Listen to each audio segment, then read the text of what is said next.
នេះដែរគឺជាទស្សនភាពវេនទី5នៅវត្តពោធិវ័នហើយតែវត្តកោះប៉ែនបងប្អូនទាំងគ្នាអញ្ចឹងសម្រាប់ថ្ងៃនេះក៏ថតពីសកម្មភាពអ៊ំពូមីងលោកយាយលោកតាបងប្អូនដែលគាត់អញ្ជើញចូលរួមនៅវេនទី5នៅវត្តពោធិវ័នហើយតែវត្តកោះប៉ែនបងប្អូនទាំងគ្នាហើយវេនទី5ហើយបងប្អូនទាំងគ្នាអ្នកដែលបានឃើញវីដេអូរបស់ខ្ញុំបាទអ្នកដែលអត់ទាន់បានទៅមួយវត្តទេឬក៏អ្នកដែលបានទៅហើយជួយខមមិនម្នាក់មួយផងបងប្អូនទាំងគ្នាហើយ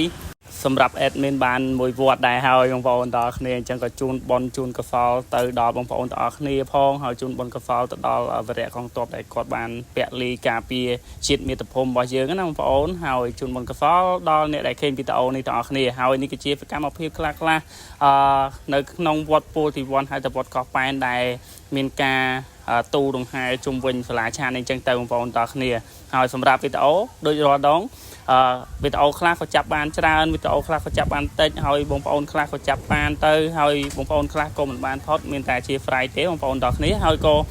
ជា Fry រាល់អ្នកដែលគាត់មិនចង់ឲ្យថតទៅខ្ញុំលួចថតលួចអីណាបងប្អូនទាំងគ្នាមានតែពាក្យជា Fry ទេ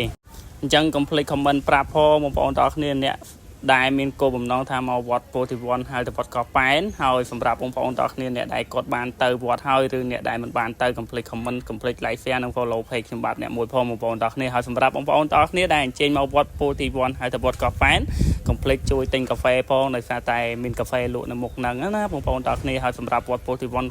ហើយទៅវត្តកោះប៉ែនក៏មានកន្លែងមួយដែលសម្រាប់បងប្អូនដែលអញ្ជើញមកទៅឲ្យធូបកន្លែងវរៈកងទ័ពដែលបានបូជាពលីការពារជាតិមាតុភូមិរបស់យើងណាបងប្អូនហើយក៏មានកន្លែងធំមួយដែលសម្រាប់បងប្អូនចូលរួមដែរបងប្អូនទាំងគ្នាហើយនេះគឺជាអាហារ buffet នៅវត្តដែរបងប្អូនទាំងគ្នាគាត់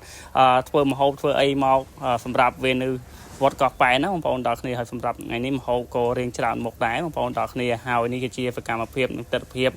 របស់បងប្អូនអ៊ំពូមីងលោកយាយលោកតាដែលដល់ម៉ោងនឹងគាត់ហូបម្ហូបអាហារដែលបានធ្វើរួមគ្នាមកអញ្ចឹងទៅបងប្អូនទាំងគ្នាហើយក៏អរគុណច្រើនសម្រាប់បងប្អូនតាមដានទស្សនាវីដេអូរបស់ខ្ញុំបាទហើយក៏ជា Fry រកចំណុចខ្វះខាតនិងការនិយាយទៅមិនសមរម្យត្រង់ណាស្ដាប់ទៅឆ្កំឆ្កងអីណាបងប្អូនទាំងគ្នាហើយក៏អរគុណច្រើនគ្រប់ពីភ្លាមបងប្អូនទាំងគ្នា